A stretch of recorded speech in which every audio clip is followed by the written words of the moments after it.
Deutsch lernen durch Hören.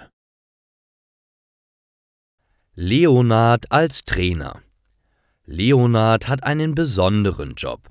Er arbeitet als Personal Trainer in einem großen Fitnessstudio.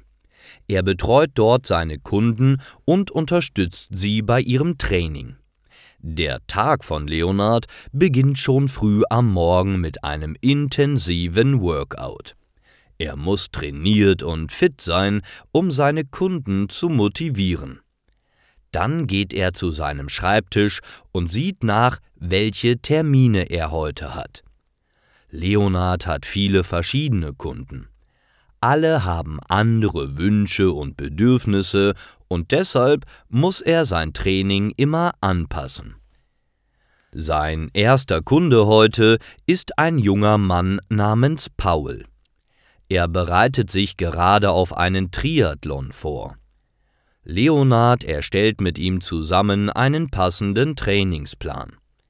Außerdem gibt er Paul Tipps, um seine Technik zu verbessern. Die nächste Kundin von Leonard ist eine alte Dame.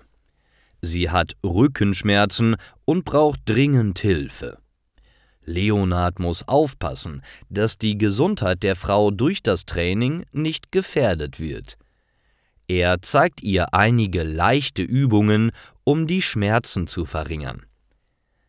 Die letzten beiden Kunden von ihm möchten Gewicht verlieren. Leonard erstellt ihnen einen Ernährungsplan. Außerdem gibt er ihnen noch ein paar Tipps, wie sie schneller abnehmen und ihre Ziele erreichen können.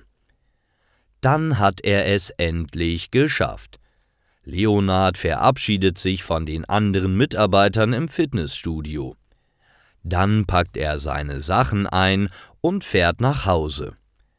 Leonard liebt seinen Beruf, Sport ist sehr wichtig. Das Training hat ihm schon immer sehr viel Spaß gemacht. Mit seiner Arbeit kann er außerdem vielen Leuten helfen und ihre Gesundheit oder ihr Selbstbewusstsein verbessern.